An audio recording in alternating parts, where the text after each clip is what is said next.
How to love someone in the way they need. When I turned 30, my husband threw me a surprise party. I add quotes because my husband can't keep a secret, no matter how hard he tries. He thought that by throwing me a surprise party he was showing how much he loved me. He actually believed I'd be thrilled beyond words. He couldn't have been more wrong. Here's the thing. I don't like surprises. And I don't like parties. Furthermore, as an introvert by nature, I don't like being around large groups of people. An ideal party, for me, would have been a quiet dinner with just the family, or a couple of close friends. We speak very different love languages. My husband and I. He planned a big gala affair because that's what he would have liked. He honestly imagined I'd like it, too. A party of 30 people was not my idea of being loved in the way I would have liked to be loved. To his credit, however, it was early on in our relationship, and he wasn't yet in tune with the love language I spoke.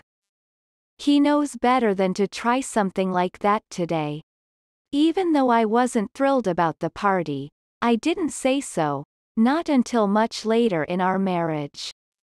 I really appreciated how hard he tried to please me, to make me happy, and to celebrate a milestone birthday.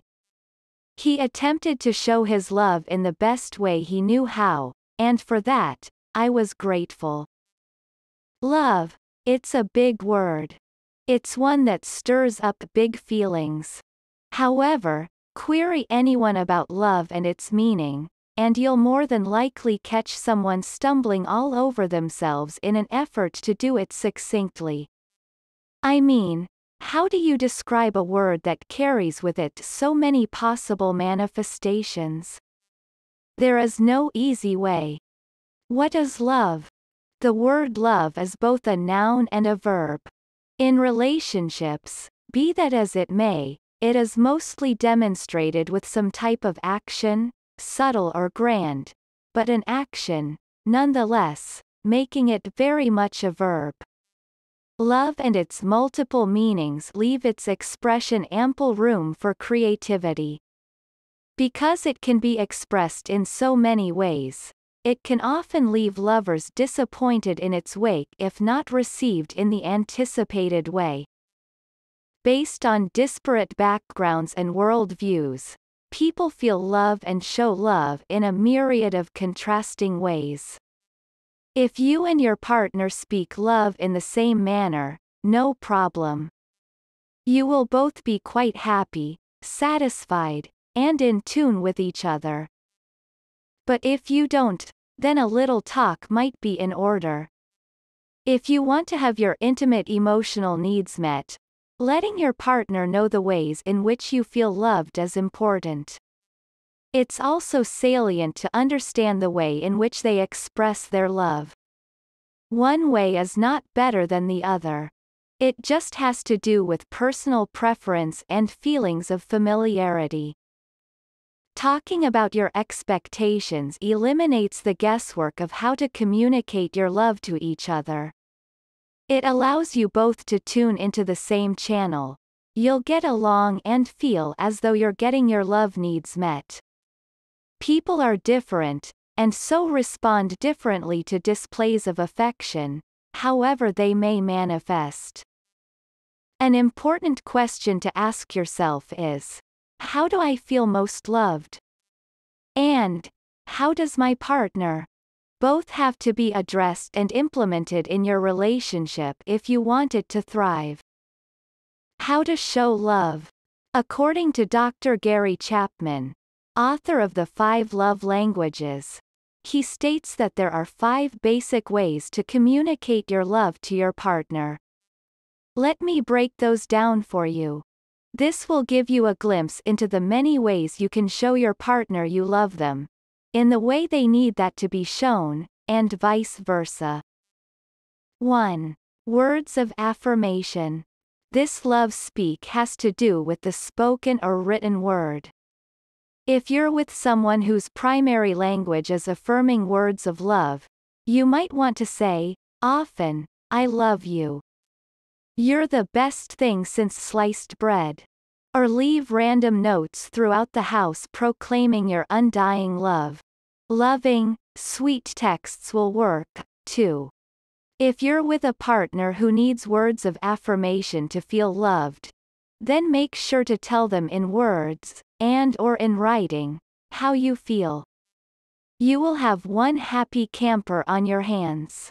Working 8 hours a day to provide for her, him, or bringing home a bouquet of flowers won't necessarily do the trick. Unless, of course, when you hand over a dozen tulips you look into his or her eyes and say, I love you more than life. You are my soulmate, my one and all. These flowers pale in comparison to your divine beauty. Now you're talking. More than the actual saying of the words, it's the meaning behind the words that matter most. If your partner speaks this language, they need to know you appreciate them with open and honest communication. Make sure you praise, encourage, tell, write, whatever you can, to express your love. That will have a beautiful impact on your relationship. Remember, however, that negative words can have a very strong impact in the other direction. So be very mindful of what you say and how you say it. 2. Acts of service. The sweetest words I can hear are, I'll take care of that for you. Those words make me feel more loved than any other, especially when they relieve me of having to do a stressful task. This is definitely my primary love language. I have major issues with laziness or someone who doesn't follow through with their commitments. If your partner is like me, then you're going to want to discover where their needs lie. Try to pay attention to the small things in your relationship, and remember them.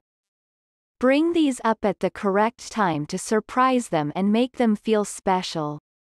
They'll appreciate that you took the time to notice what kind of restaurant they like or what movie they like to watch on the weekends.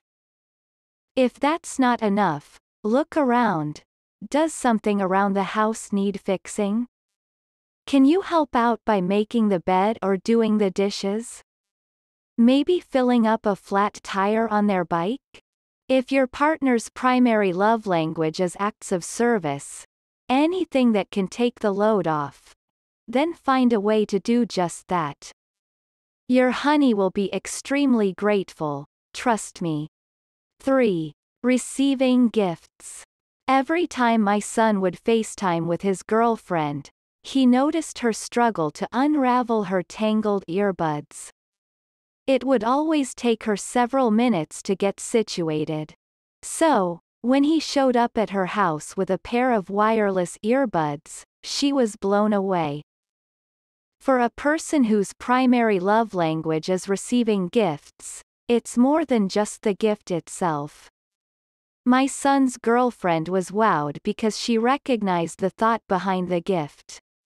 He was paying attention to her needs. By giving her that gift, he was speaking her language of love. She knew that it came from the heart and his desire to not see her struggle. Without really realizing its importance, my son did a great thing for her.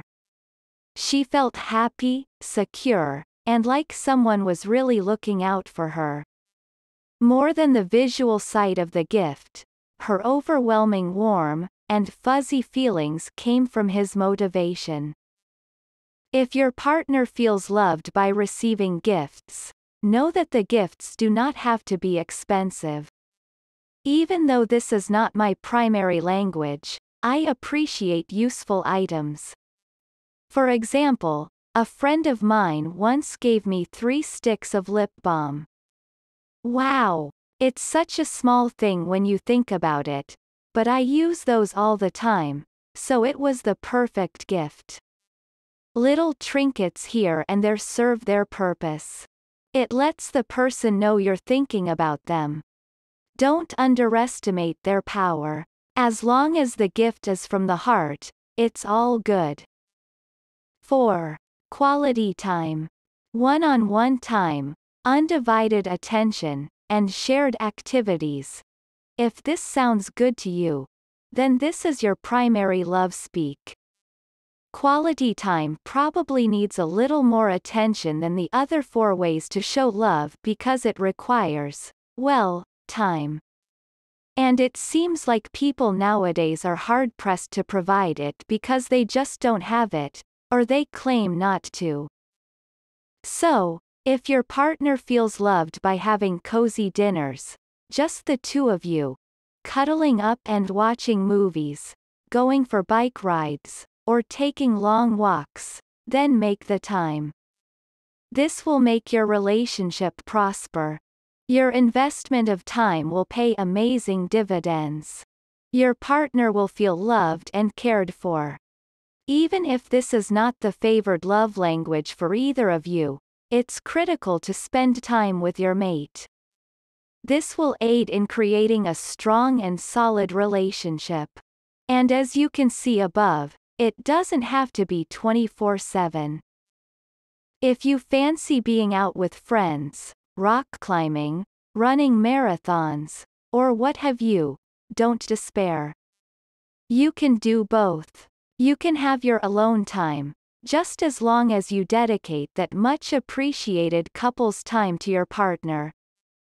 5. Physical touch. When Dr. Chapman talks about physical touch as being a love language, he's not necessarily referring to touching with sexual undertones. The physical touch to which he is referring is hand-holding, a shoulder squeeze, a hand on the back, and little touches here and there. My husband's primary love language is physical touch. Mine is not. But because I know that he feels loved by my physical touch, I'll rub his back when I walk by him, squeeze his hand as we're driving, hug him as we pass each other in the kitchen, etc. Even the smallest acts of touch can go a long way. Even though physical touch is not my preferred love speak, I want my husband to feel loved in the way that he needs.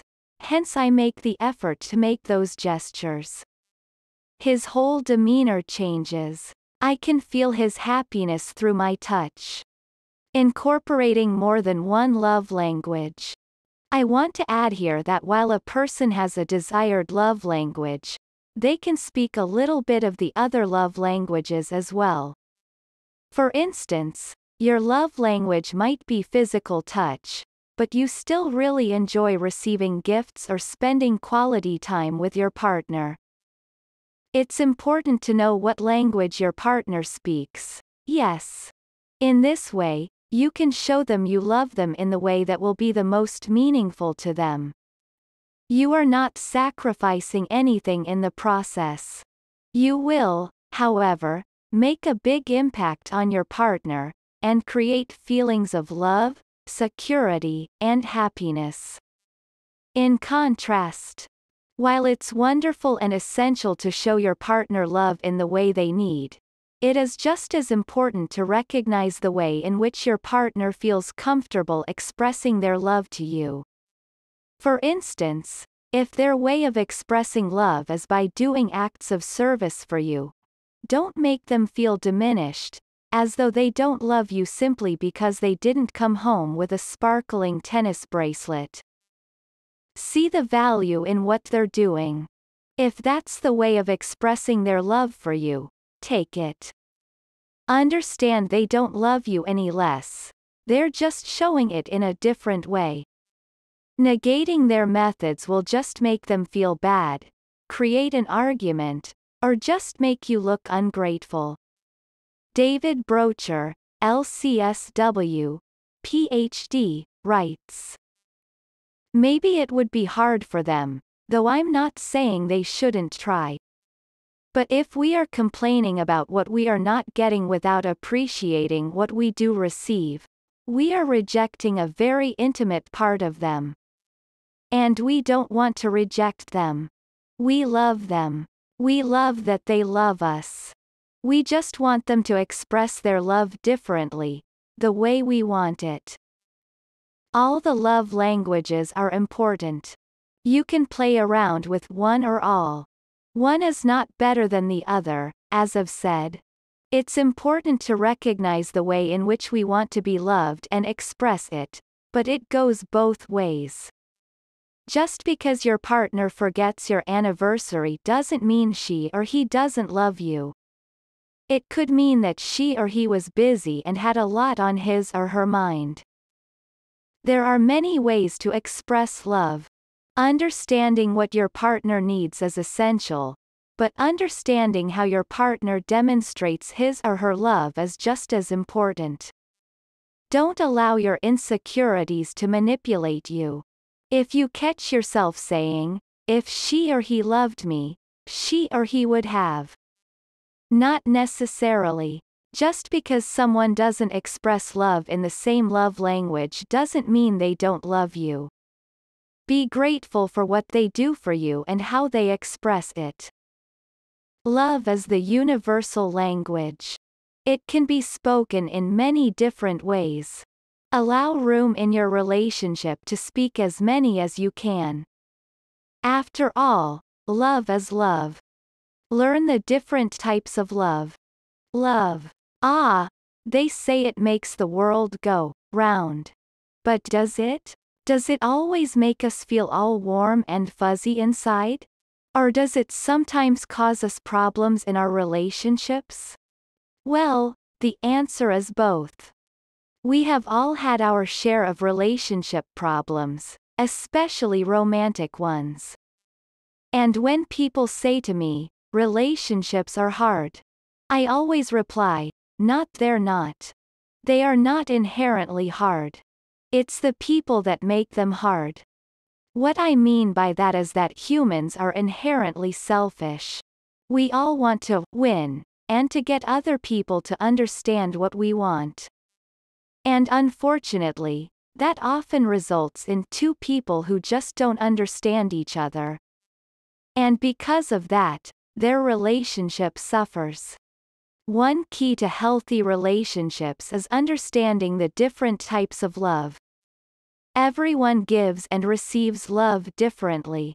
And in addition to that, some people are much more capable of experiencing certain types of love than others. 8 types of love according to the ancient Greeks. The ancient Greeks studied love and classified it into 8 different types.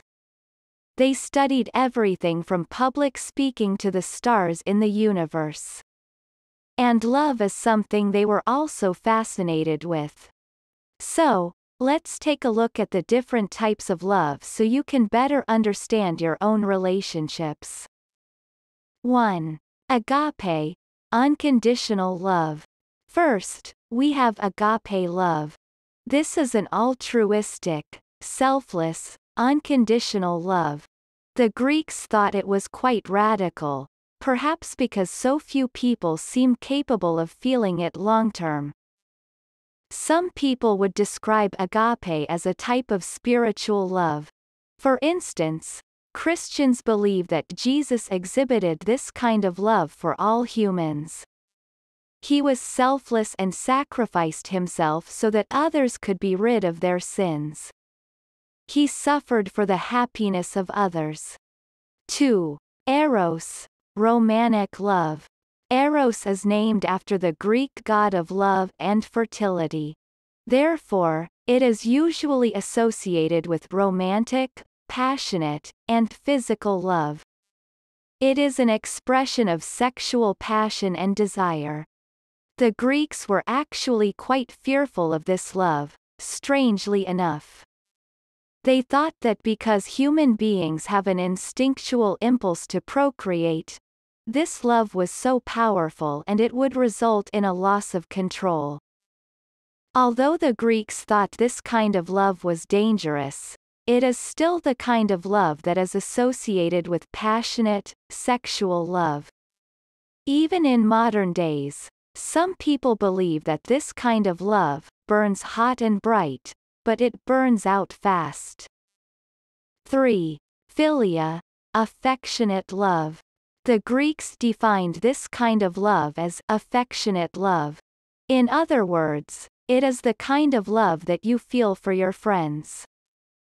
Ironically, the ancient Greeks thought this kind of love was better than eros, sexual love, because it represented love between people who considered themselves equals. While a lot of people associate the word love with romance, Plato always argued that physical attraction wasn't necessary for love. Hence, there are many different types of love. This type, in particular, is often referred to as platonic love, love without sexual acts. 4. Philautia, self-love. Philautia is self-love. In our modern-day society, most people associate self-love with being narcissistic, selfish, or stuck on themselves. However, this is not what the ancient Greeks meant by self-love. Self-love is not negative or unhealthy in any way. In fact, it's necessary to be able to give and receive love from other people. We cannot give to others what we don't have. And if we don't love ourselves, how can we truly love others? Another way to look at self-love is by thinking about it as self-compassion. Just as you might show affection and love to another person, you must also show that same affection and love to yourself. 5. Storge, familiar love. Storage can be defined as familiar love. Although that's a strange term, let me explain what it really means. This type of love looks and feels a lot like philia, affectionate love felt between friends. However, this love is more like a parent-child love. Just like philia, there is no physical or sexual attraction. But there is a strong bond, kinship, and familiarity between people. 6. Pragma, enduring love. The ancient Greeks defined pragma as enduring love. In other words, it's almost the opposite of eros, sexual love. Eros tends to burn out quickly because of its passion and intensity. However, pragma is a love that has matured and developed over a long period of time. The kind of old married couples who have been together since their teenage years and still hold hands, well, that's a great example of pragma.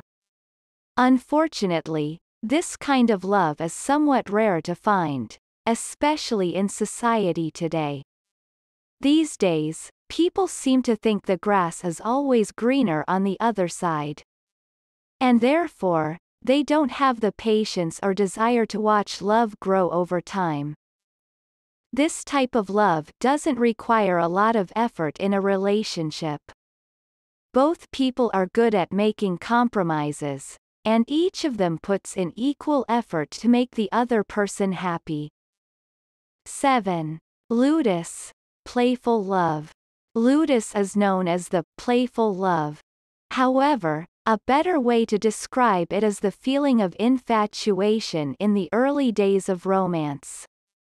If you've been in love before, you know what I'm talking about.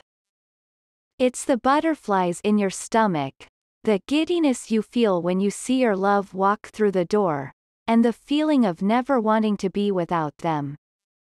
Studies show that when people are experiencing this type of love, their brain is acting much like it would if it was on cocaine. In other words, your brain is lit up and active just like someone who is literally high on a drug. It makes you feel alive and excited about life. 8. Mania, obsessive love. Mania is not necessarily a good type of love, because it is obsessive. It's the type of love that can lead someone into madness, jealousy, or even anger.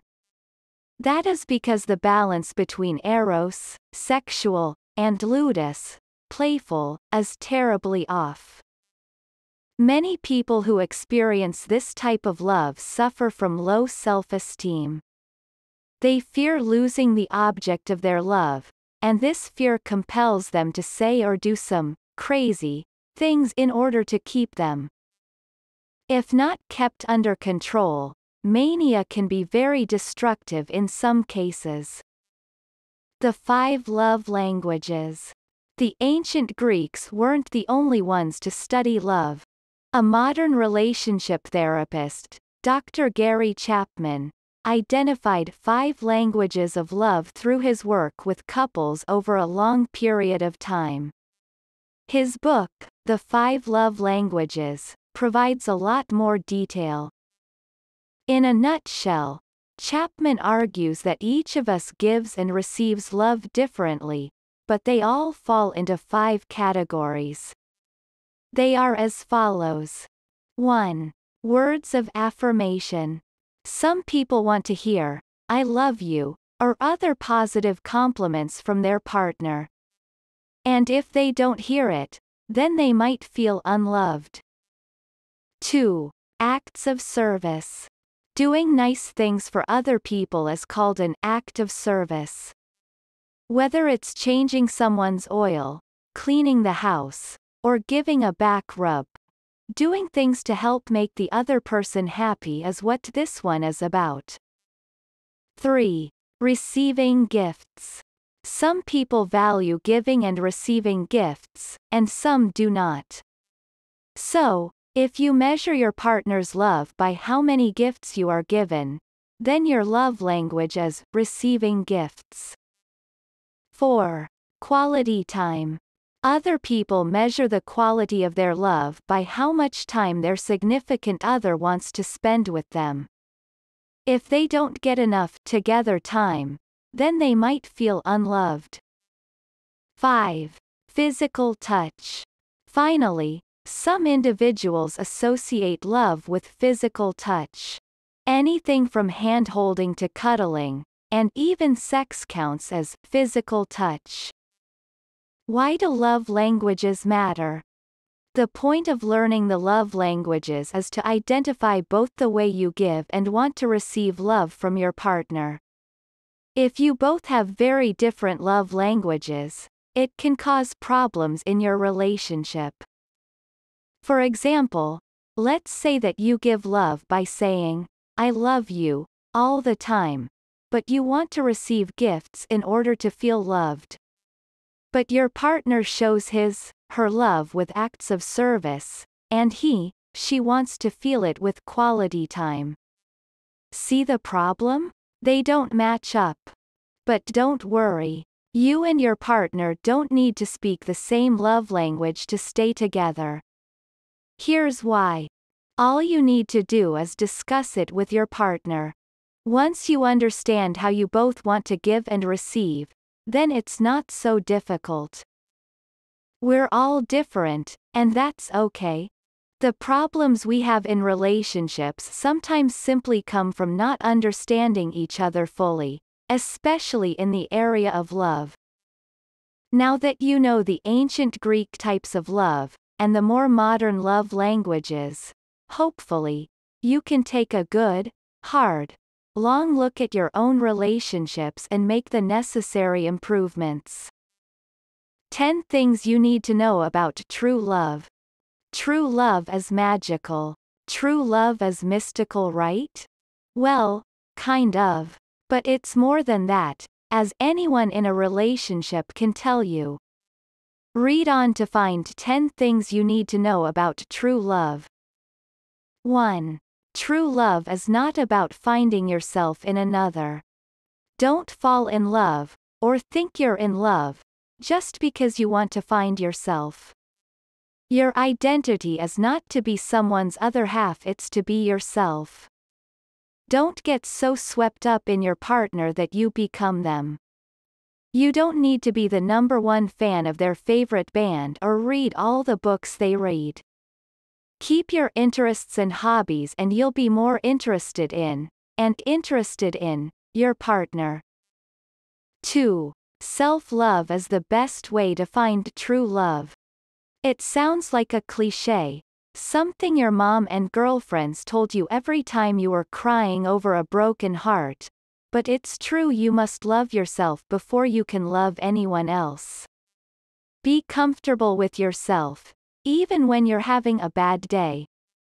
Know who you really are, deep down inside, and know what you want to do with your life. Being in love with yourself and having your life on track are not only incredibly self-satisfying, they're really attractive qualities to a partner. 3. True love is not demanding. Your partner should never ask you to change if you're truly loved. And if you truly love your partner, you shouldn't expect him to change. You got into a relationship because you liked each other, and you grew to love each other as you are. Why would you need to change someone you love so deeply? Accept them as they are, and you'll get that consideration in return. 4. True love allows you to be yourself. Being yourself in front of your partner can seem scary at first. Waking up without any makeup on, and your hair a mess? What about him seeing you when you're sick, runny nose, bloodshot eyes, and all? It's something you want to avoid as long as you can. But you shouldn't feel that way. When you're in love, even the worst illness is a beautiful experience because it's worth it. Your partner helping you through a messy episode or kissing you with morning breath is a major step towards your future, and it shows how much he truly loves you. 5. True love comes naturally. Do you have doubts about your partner? Are you not sure they're right for you? If you're asking yourself too many questions about your partner, your relationship, and your future together, then you're probably not in love. When you're truly in love, you don't question anything.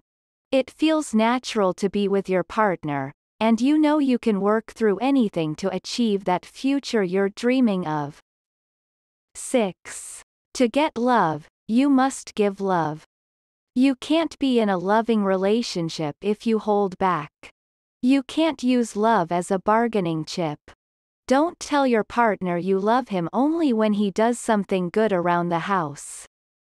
Don't give him the cold shoulder if he makes a mistake. You have to love him all the time, regardless of his words or actions, because true love is unconditional. If you give your partner this much love, you'll get it and more, in return. 7. True love is based on friendship. So many TV show relationships are based on friends who fall in love over time. It's a great premise and a nice daydream, but life isn't on TV.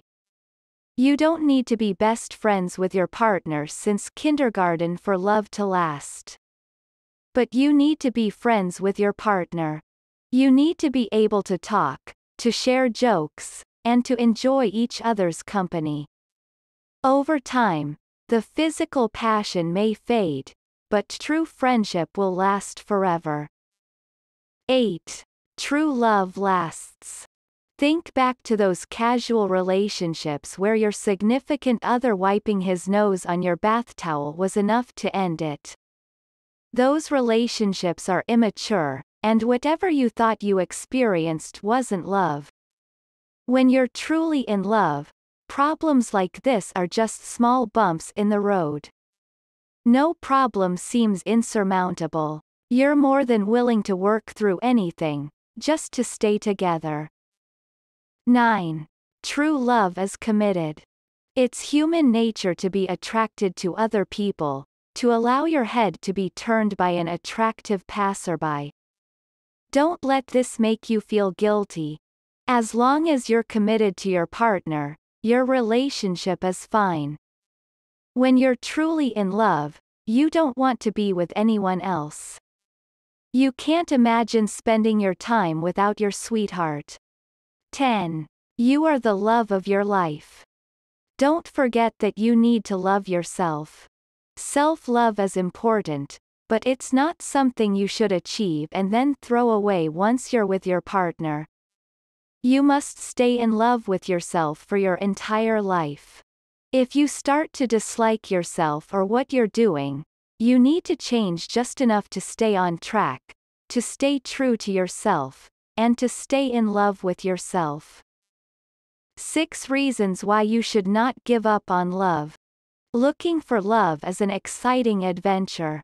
You get to meet new people, go out and have fun dates, and maybe, just maybe, meet the love of your life.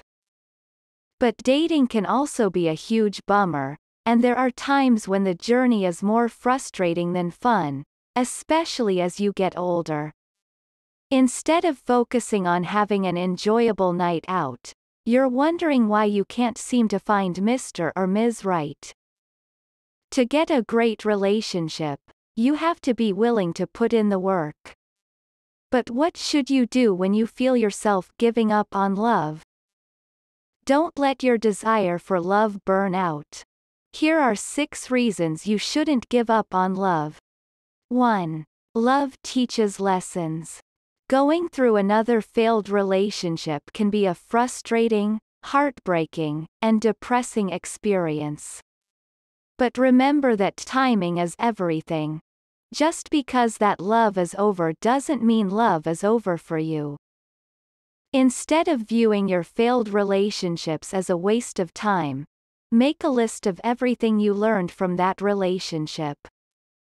Perhaps you learned how to talk about your feelings and be vulnerable with someone else, and maybe you learned that looks aren't everything. If the relationship was a toxic one, maybe you learned that you're stronger than you think. 1. Maybe you learned what you don't want and will not tolerate in your future relationships. Whatever the case may be, take the lessons that love gives you and treasure them. 2. You have the time to grow. Your single years are all about learning who you are and growing from each experience you go through. If your ultimate goal is to get married, why not use this time to grow and develop skills and traits that would make you a great husband or wife? For example, can you cook? Do you have a job? Can you handle your finances well? Do you have your own house, apartment? Are you patient? Do you know how to express your feelings well? Do you have selfish tendencies? These are better than simply giving up on love. Now is the time to do some self-exploration and work out who you want to be for yourself, your friends, your family, and your future partner. 3. Now is the time for you. There is no better time to be a little selfish with your pursuits, energy, and focus than while you are single. Now is the time for you to take strides toward your dream career, to travel, and to focus on your social life. Of course, you can still do these things when you are in a relationship, but love has the potential to be limiting. There's no doubt that it's worth it, but you can't travel the world for months on end when you're helping your partner pay a mortgage or raising a family. At least, you can't do it as easily as you would when you are single. Friendships are also important. These are the people who have supported you through every good and bad decision you've ever made. They were your shoulder to cry on when your relationships ended, and your dates ended up being duds. Use this time as an excuse to focus on yourself and find out who you are when you aren't part of a we. Not only will this be good for your mental health and personal growth, but your confidence in yourself will also be incredibly appealing to your future partner. 4. You deserve more than settling. If you want to find real love, you must be willing to stick it out for your perfect person instead of settling. When you wait to find that perfect person for you, you ensure that your personality will gel. Finding real love is about spending quality time together. learning the art of communication, sharing similar goals and beliefs. Finding real love is also about finding someone you're attracted to, who makes you laugh, and respects you. If you haven't found that yet, then why settle? You deserve the best relationship possible, so don't give up on love yet. If it takes waiting a little while longer to find someone who hits all the check marks on your list, why not wait? 5. Things worth doing are rarely easy. Think about it. The best things in life, the things that make you feel accomplished, proud of yourself, and inspired to do better are always difficult. Getting a degree, running with endurance, getting fit, losing weight, breaking a bad habit, learning something new like scuba diving or how to speak another language. These are all things that take time to accomplish, but you feel so satisfied when you've completed that challenge. The same can be said for finding the right relationship. Deciding to wait for someone who fulfills you instead of dating the first person who asks all because you're lonely takes strength. It takes courage to break up with someone you love but who is ultimately bad for you. It takes effort to be patient. But you'll be glad that you did. 6. It only takes one. I remember telling my mother I was lonely. Agonizingly lonely. And do you know what she told me? It only takes one. These magic words couldn't be truer. Your date last Friday sucked, and you'll never see that guy again, but you know what? The next guy could be the one. That next date could be the time when you feel chemistry like no other. It only takes one person to steal your heart away and change your world. Think about it. You could meet the love of your life in a week and be with them for the rest of your life. If that happens, wouldn't you rather look back on the time when you were single and remember that you were happy? That you enjoy your time alone? Your single years could be a blip on the radar in comparison to the years you'll share with your husband or wife. So enjoy it. Don't give up on love, because it only takes one. Finding love isn't always easy. It can be discouraging and may even feel like a full-time job sometimes, but don't give up. Resilience is the key to finding love. Enjoy the journey, focus on self-care and personal growth, and absorb the lessons each relationship and each new date has to teach. 14 ways to be a more loving partner. Most people mistakenly think that love is a feeling. Here's the thing. They have it all wrong. You mean it's not? Gasp. But when I see him, I feel butterflies, my heart flutters, and my knees buckle. If that's not love, then what is it? Those may be physical feelings, yes, but those feelings don't amount to genuine love. In order to be more loving, you have to understand what love truly is. It's not just a feeling. It's a commitment. It's an action. It's a decision. Those initial feelings, the butterflies, the heart flutters, and the buckling knees, are all part of falling in love. It's like a knee-jerk reaction. It's not planned, and it doesn't last. It's a short honeymoon period that ends if the relationship lasts for any length of time. It's understandable why we're confused about love. Hollywood has put a spell on us. They have us believe that two people can fall in love in hours. Look at the sun as also a star, or days. Look at Titanic. Or through emails. Look at You've Got Mail. And a host of other spellbinding ways. But that's not true love. True, genuine love begins after the spell wears out, after the honeymoon ends and real life begins. This is great news. If we know that actually loving someone starts at the end of the buckling knees, then we're prepared. We don't give up. We don't think, oh, no, it's over. My heart doesn't flutter anymore, and the butterflies? What butterflies?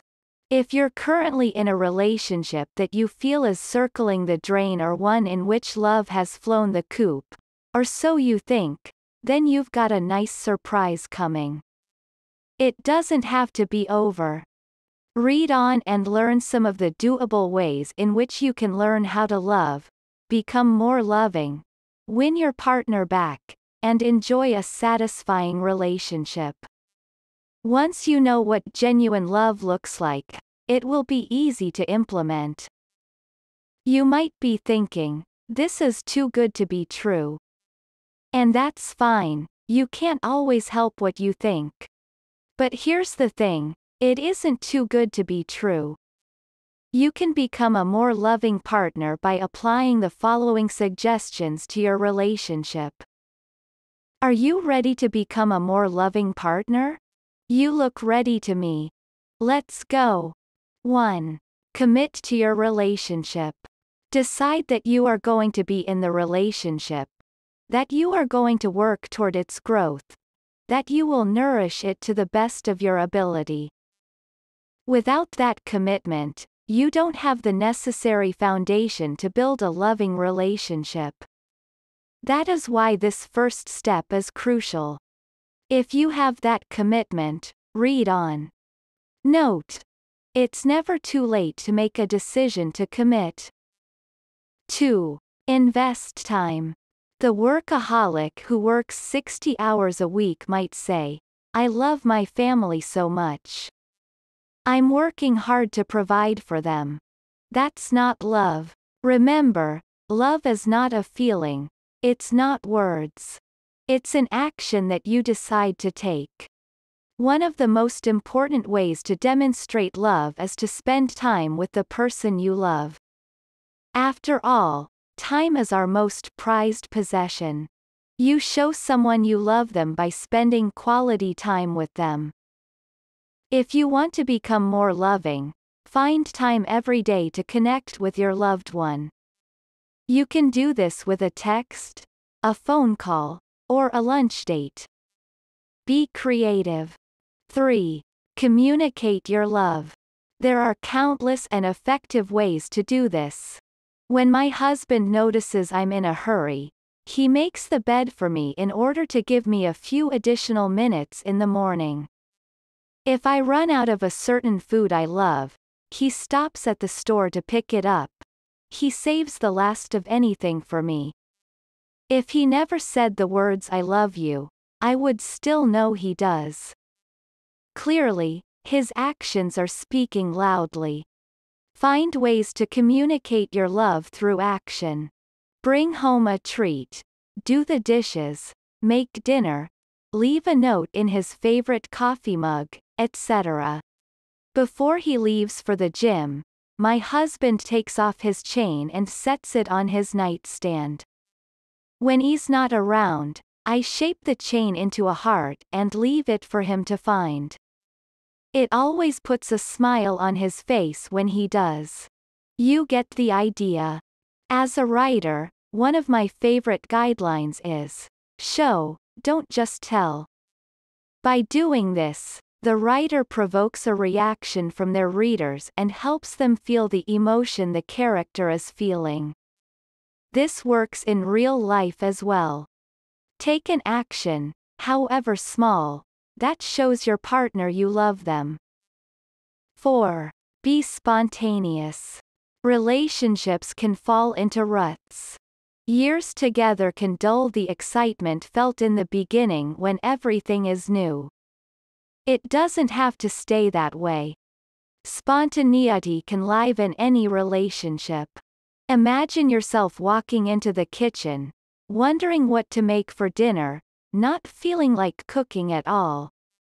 Suddenly, your husband walks in and says, "Take off that apron, I'm taking you out to dinner." How would you feel? I don't know, but I'm guessing you'd want to jump for joy. Or you come home, see your partner sitting in front of the TV, and say, "Let's go, I've made reservations at a great Airbnb." Pack your bags. Spontaneity adds a thrill to any relationship. Try surprising your partner this week. 5. Acknowledge the thoughtful things your partner does. One of the ways to be a more loving partner is to acknowledge all your partner does for you. You might be taking your partner for granted and not even realizing it. Do you thank them for doing the laundry, walking the dog, making dinner, doing the dishes, working out, replacing the soap and shampoo before it runs out, etc.? There are a million little things that keep a home going, and it's easy to forget that someone is doing it. Acknowledge it. My husband had just taken a shower one day when he said, "Thank you. I never have to worry that I won't have shampoo or soap. It's always there. I really appreciate that." I felt warm and fuzzy after hearing that. It made me feel very appreciated. Your partner will too. 6. Be supportive. When I decided to go back to school to become a therapist, it would mean a great deal of sacrifice. I would eventually have to quit my job, come up with tuition money, and devote time to studying. My husband said, "You'll make a great therapist. We'll make it work." When I decided to write the Healing Alphabet, 26 Empowering Ways to Enrich Your Life, my husband said, "I can't wait to read it. People will love it." When I decided to cut my long hair, my husband said, "You'll look really cute with short hair." He has been supportive throughout our 33 years together. That support demonstrates his love. In what ways can you be supportive of your partner? Maybe it's supporting a hobby they have, or wishing them a fun girls' day out, or being there for every music recital, etc. When you're supportive, your partner will feel like they can't fail. It will provide the encouragement they need to keep going and have fun at the same time. 7. Provide space. Clinginess can ruin a relationship. Too much of anything can be deleterious to its survival. Yes, it's good to spend time together. In fact, I recommend it, but it's also good to find a healthy balance. Providing space means you allow your partner to express himself, herself in the way they enjoy. Allowing your partner time with friends and family is important. You don't have to be by their side 24/7. In the article 10 Signs You're in a Healthy Relationship by Scott Christ, he writes, "We all need time to explore, reflect, and express ourselves individually. Create a space for your partner so that they can express their creativity. Let them be them without you. Remember, they were someone long before you came along." 8. Take the good with the bad. A good relationship takes a lot of work. The day you married your partner, you probably thought you'd hit the jackpot by marrying the most perfect being on this earth. That day, you didn't think about the fact they kept you awake snoring, laughed like a hyena, scratched the wrong places in public, chewed with their mouths open, and who knows what else. You were just thinking about the trip to Bora Bora. How beautiful she looked in the dress. How handsome he looked in the tux. And what pretty babies you'd eventually have. But like I mentioned earlier, the honeymoon will end. It always does. And then you're left with the real stuff. The smelly socks on the floor, the dirty mugs in the sink, the crumbs on the kitchen table, etc. Of course, I'm painting a bad picture. Maybe none of this has happened to you, and after 15 years you still feel like you hit the jackpot. Congratulations. For the rest of you, understand that there's no perfection. It doesn't exist. Yes, your partner is going to annoy you. You probably annoy your partner. If you want to be more loving, look past the imperfections. Find a way to see it as quirky. It's part of who they are, what makes them them. According to Jeff Auerbach, Ph.D., in his book, Irritating the Ones You Love, he writes, "We may not be able to change who we fundamentally are, but we can do the best that's possible with what we have." And that goes for both people in the relationship. Neither one of you is perfect. Be more loving by accepting the not so appealing, and bask in all the goodness they do provide. 9. Avoid put-downs. Here's the thing. When you're in a relationship, you pretty much know everything about your partner, the good, the bad, and the ugly. It's easy to resort to putting down when you're angry and upset about something they've done. For example, let's suppose they're late for a movie. It happens. Don't start in with, "Late again? Geez, you're never on time, you moron." Or, "No wonder your parents are disappointed in you." Or, "It's a pleasure to meet the poster child for lateness." And on and on. What are you trying to accomplish? It certainly doesn't sound like you're having a constructive discussion. It actually sounds like a war in progress. We have enough strife in the world. Don't allow it to infiltrate your home. Speak with respect. Let love be the motivator, not pettiness. 10. Be willing to compromise. Relationships are partnerships. Often, one or both of the people involved forget that. They're a little too self-absorbed, always wanting what they want when they want it regardless of how their partner feels. Since all relationships require some form of compromise to be successful, the couple has to work as a team. It's always a give and take. A quid pro quo. A back and forth between the people involved. Hey, since we saw Shaft last week, how about we see A Dog's Journey this week? Both people are willing to give in to make their partner happy, even if they have to sacrifice a little bit. A willingness to compromise can go a long way in creating happiness and feelings of well-being in the relationship. 11. Tell your partner 3 things you love about them. My husband and I attended a couples seminar years ago. One of the exercises we were asked to perform was to walk around our partner while they sat in a chair and tell them all the things we loved about them. It was an amazing experience. The focus was to be only on the good, on what you loved about them, what you admired, and respected. As the exercise progressed, the partner reciting all the compliments was reminded about why they were with that person, to begin with. It was very powerful, and the feelings created from the exercise lingered for days. 12. Listen.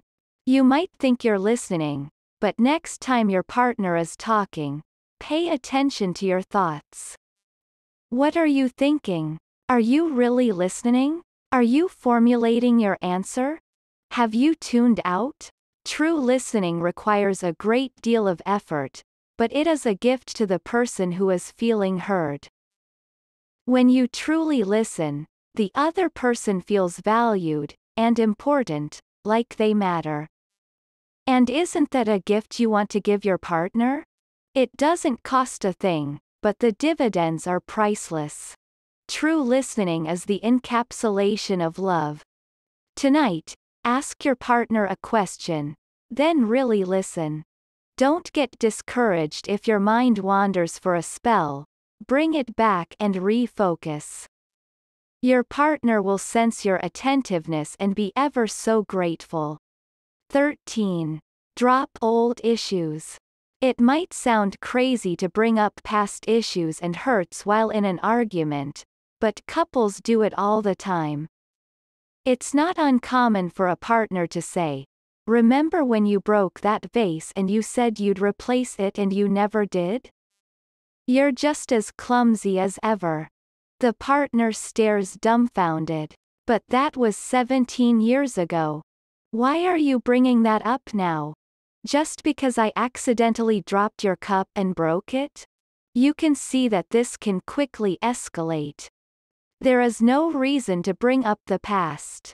Ask yourself, what's the point? What am I trying to accomplish? Am I trying to fix the problem or make it worse? Old issues have no place in the present. Let them go. Concentrate on the here and now. The bottom line is to make your relationship stronger, not weaken it. 14. Love does mean having to say you're sorry.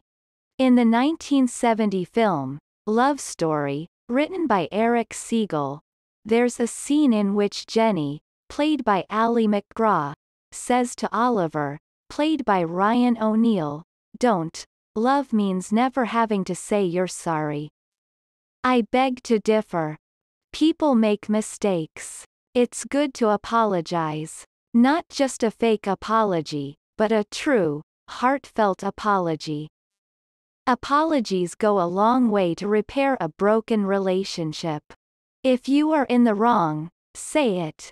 Mean it. Make sure the person understands that you are making amends. You are not going to come off as weak if you say you're sorry. Not only will you validate your partner's feelings, you'll gain respect. More than likely, your partner will say something like, "It's okay. I know you didn't mean that." Make amends when you need to. Your partner will look at you with the loving eyes you crave. Love is the most beautiful thing on earth. Being loving is the most amazing gift you can give. All the heart flutters, the butterflies in the belly, and the buckling knees can't replace genuine loving acts. Don't allow your relationship to be fed by simply stringing a set of words together. It takes a great deal more than that.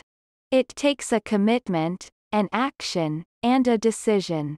Done over and over again. You have everything you need right here. It's the start you need to make it to the finish line of your relationship. If your relationship has suffered an injury, implement the above tips for a week, or a month. See what happens. I see a second honeymoon in your future.